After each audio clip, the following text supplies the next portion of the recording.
Hello, it's December, and I'm in Ohio in my little garage here. Got my boats, so I'm feeling good. A little cold today. Let me just give you an update on where our country stands. So we've had President Trump in office, and he's going to leave after one term next month, and then we're going to get Joe Biden to take his place. And what does that mean for us? Well, let's see. Is there any difference in military spending between Trump and Biden? No, no difference. Let's see. Is Trump or Biden, either one, do they have an opinion about, legalizing marijuana or something like that at the federal level? Because we have our prisoners, we've got prisons. We've got more prisoners than any other country in the world, if you want to measure that per capita or just by gross numbers. So China and India, they got way more people than us, but we got way more prisoners than them. And most of them are there for nonviolent crimes. In a large part thanks to Joe Biden and the crime bill. He never apologized for that legislation, which was horrible. And then he, at a time when people were focused on cops killing people in broad daylight, especially black people, right? But they kill all kinds of people in broad daylight. They get away with that. And then they're cronies. They're kind of like, the American flag with the blue line through the middle where it's defaced and, breaks the, we have some kind of like honor code about the flag. You're not supposed to deface it, and that defaces it.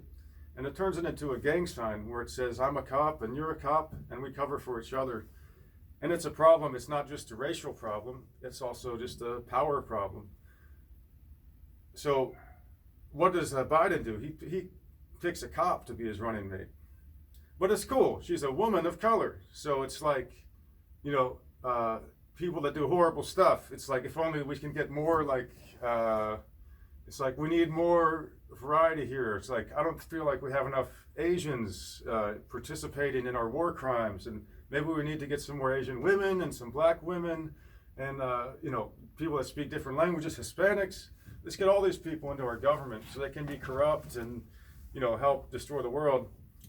As opposed to just letting white males do it, because it really, when a bomb lands in Yemen, people want to know when a bomb lands and blows up a school bus full of kids in Yemen, that was made by Lockheed Martin. They want to know if Lockheed Martin really has a diverse governing board or people that work there, right? So there's that. We're going to get a new president, and it's not really going to matter. Now, what bothers me is there was a kind of a contrast between Republicans and Democrats when it came to war, right?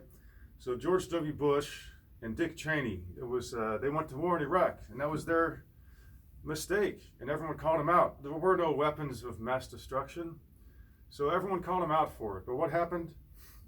Nothing. We're still there. It's been almost 20 years.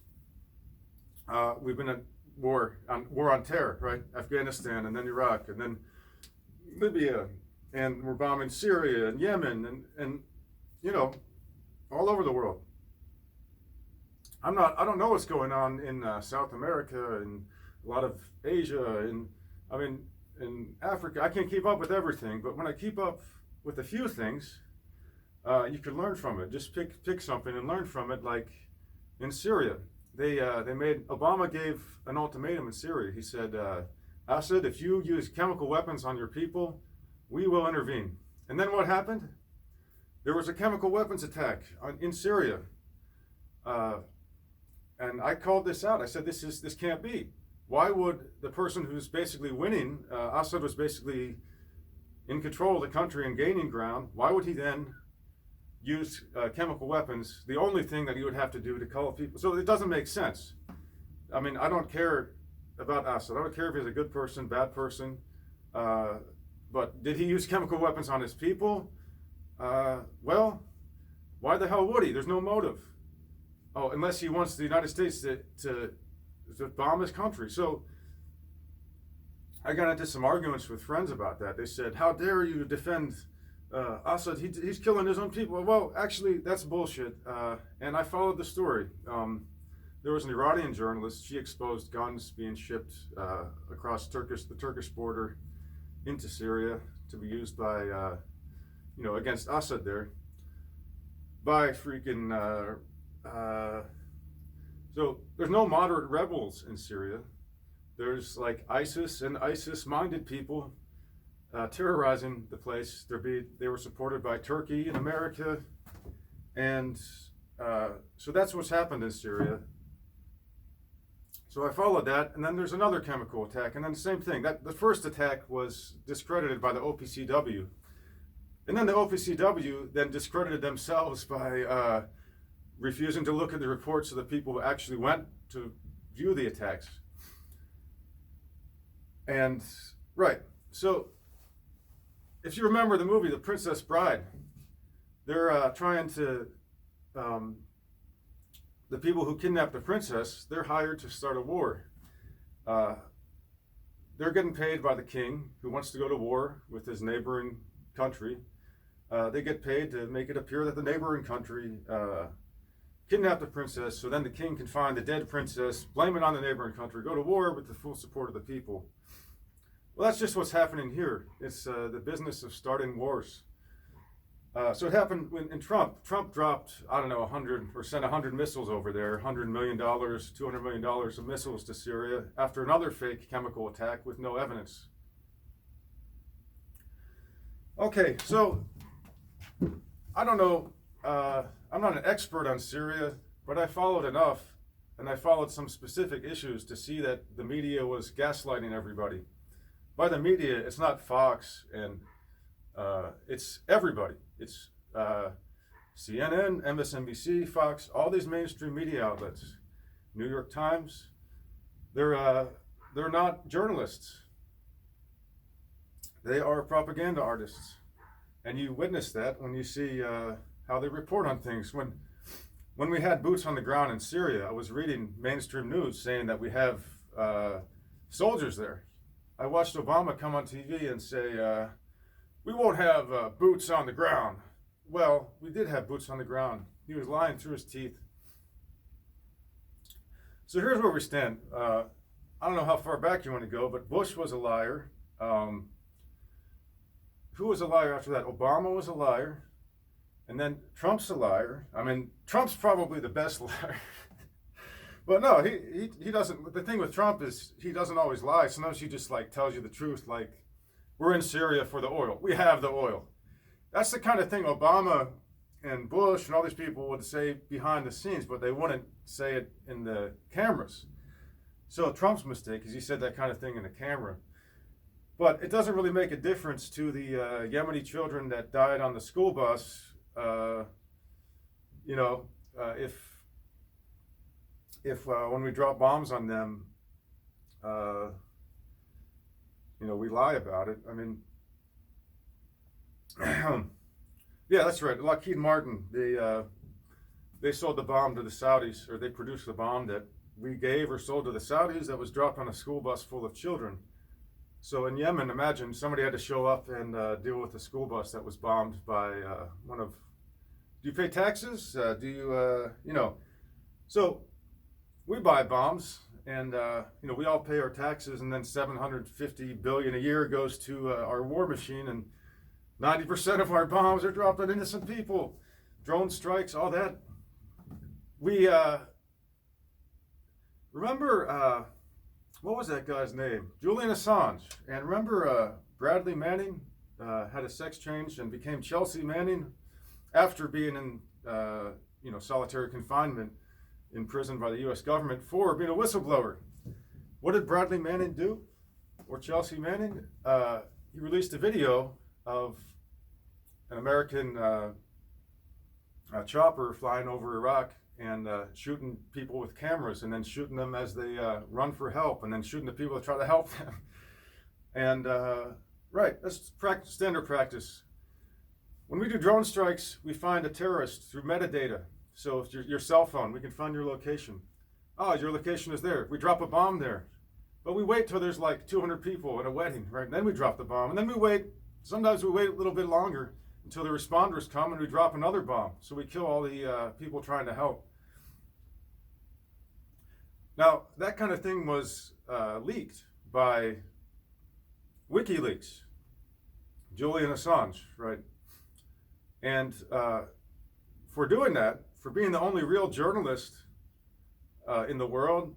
He's been in solitary confinement and tortured and basically, I don't know what's going on with Julian Assange, but Obama said Obama didn't help him, Bush didn't help him, and Trump didn't help him. Biden's not going to help him. Biden actually, has been part of the pressure campaign to keep Assange where he's at, to keep the truth from being told.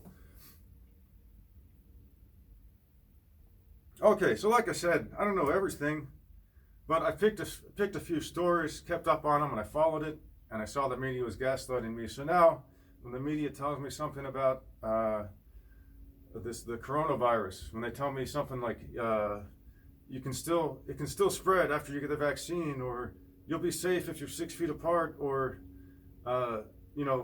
you see all our politicians on TV not wearing masks, not social distancing, and then they tell us that we can't visit our parents or our family members for holidays. I don't know what the side effects are of these measures we've taken, but small businesses are failing. They're closing. People can't pay their rent. People can't pay their mortgages. There's going to be an eviction crisis coming up, just like there was under Obama. Wait next month. Well, the Biden supporters are just going to be saying, Trump sucks, Trump sucks. Biden's going to be evicting people, millions of people from their homes in America during a pandemic. And these are, I don't know if this pandemic's even, I don't think there's a threat like they claim to have been. I think they tried to do something with swine flu. It wasn't that big a deal. They weren't able to get everyone hyped up. But now they got the whole world hyped on this. And I don't trust the media. See, I would be a fool to trust the media because I already proved that they're gaslighting liars on Syria and the gas attacks. That's just one thing. But you see that you pick any other topic, you can find them lying through their teeth. We don't have journalists on the news, we have basically actors, and they do propaganda.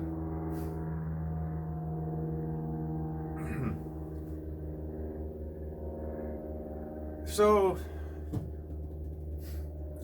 what I'm upset about, we have we have pretend differences. So you vote for the Democratic Party. Well, Biden's already promised you no Medicare for all, right? So Republicans are anti universal health care. Okay, so Democrats, it turns out Democrats are also just as anti-universal health care, but they get a few progressives into their party, and those progressives are allowed to say that they support universal health care, Medicare for all, but they're not actually allowed to do anything about it. There's a pothead comedian that I like, his name's Jimmy Dore. He came up with the idea that, hey, if just like a few of these progressives pressure Nancy Pelosi, they could say, hey, we're not going to vote for you as Speaker of the House unless you bring up Medicare for all for a vote. Now, AOC, she's even had to respond to this. All these progressives have had to respond to this, and they give you bullshit answers. It's hilarious. Oh, we can't vote because we'll lose. Yeah? Well, how about this? Wouldn't you love to see all your representatives, how they voted on at a time when whatever the risk of this virus is, it's real that people are not working and don't have money to pay their rent. They don't have health care because they lost health care if they lost their jobs. I never had health care anyway. Biden's promised to reinstate a penalty for me, so I'm going from no health care to having no health care but still having to pay more money. You know, if I could afford it, I probably would have already had health care, so I'm just being... Anyway. So we got no health care. We got a pandemic. And I'd like to see all these Democrats vote against health care during a time when people are told to stay home, don't work, and yeah. If you get this virus, don't go to a hospital because you don't have insurance. Right, so there's no alternative. It's not like, I mean, Biden was not an alternative, was not a way to get health care. Biden was not a way to stop wars. Biden was not a way to change our criminal justice system. Biden is offering nothing. But he is offering more of the same. So if you're a billionaire, if you're in the drug business, the medicine business, the war business, I think you should probably rest easy. Your jobs are guaranteed. It looks like we're going to keep going with this stuff.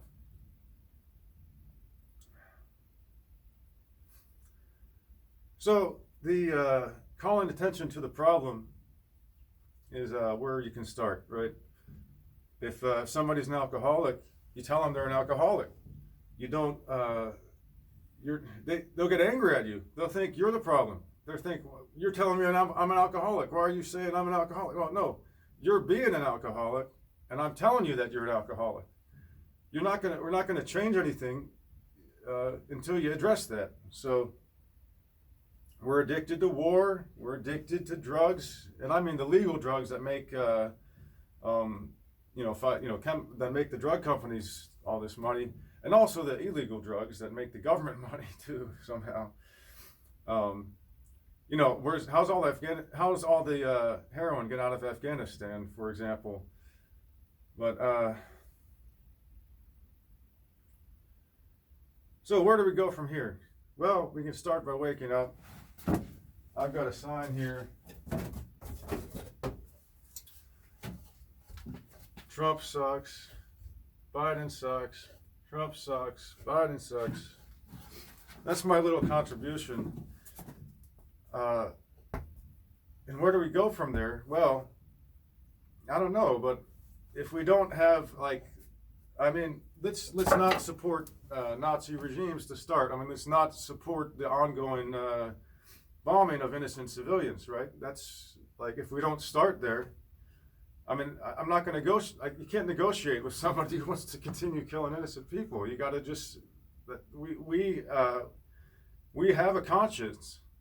We have to act on it.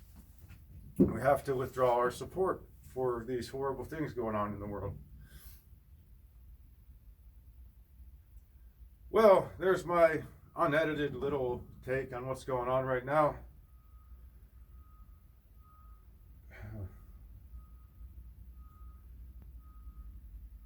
Yeah, God help us all. Peace, and Merry Christmas, Happy New Year.